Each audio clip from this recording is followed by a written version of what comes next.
ఇక గతేడాది కేంద్ర ప్రభుత్వ ఆధ్వర్యంలో అధికారికంగా తెలంగాణ విమోచన ఉత్సవాలు నిర్వహించామని రాష్ట్ర బీజేపీ అధ్యక్షులు కిషన్ రెడ్డి ఇటీవల తెలిపారు. తెలంగాణ విమోచన ఉత్సవాలను కేసీఆర్ అధికారికంగా నిర్వహించడం లేదని మండిపడ్డారు. మజ్లిస్ కు భయపడే తెలంగాణ విమోచన దినోత్సవాలను నిర్వహించడం లేదని ధ్వజమెత్తారు. విమోచన దినం నిర్వహించకపోవడం దోషి కేసీఆర్ అంటూ మండిపడ్డారు. ఏ ముఖం పెట్టుకుని సమైక్యత దినం చేస్తారని, విమోచన దినం చేసే దమ్ము ధైర్యం లేకపోతే ఇంట్లో కూర్చోండని అన్నారు. అంతేకాని చరిత్రను వక్రీకరించకండి, తెలంగాణ విమోచన దినోత్సవం నిర్వహిస్తే ముస్లింలకు ఎలా వ్యతిరేకమంటూ ప్రశ్నించారు.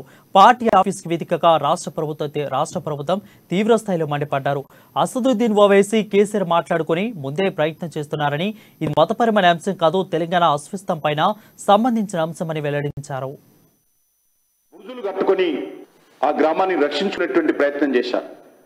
అటువంటి భయంకరమైన పరిస్థితుల్లో అనేక మంది బలిదానమయ్యారు. గ్రామీణ ప్రాంతాలలో ఒకటి వాళ్ళ దుర్మార్గాలకు బలయ్యారు, రెండోది పోరాటాలు చేస్తూ బలయ్యారు.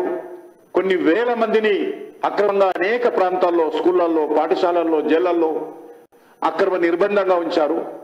అనేక ప్రాంతాల్లో, ఎన్ని ప్రాంతాల్లో నిర్బంధం ఉంచారో ఆ యొక్క చరిత్ర కూడా, డాక్యుమెంటేషన్ కూడా లేనటువంటి పరిస్థితుల్లో ఎక్కడికక్కడ నిర్బంధాలు పెట్టి జైల్లో పెట్టినటువంటి చరిత్ర, అతి క్రూరమైనటువంటి ఆ నిజాం రాజ్యంలో జరిగినటువంటి విషయాన్ని మరి ఈరోజు మనం తెలుసుకోవాల్సినటువంటి అవసరం ఉంది.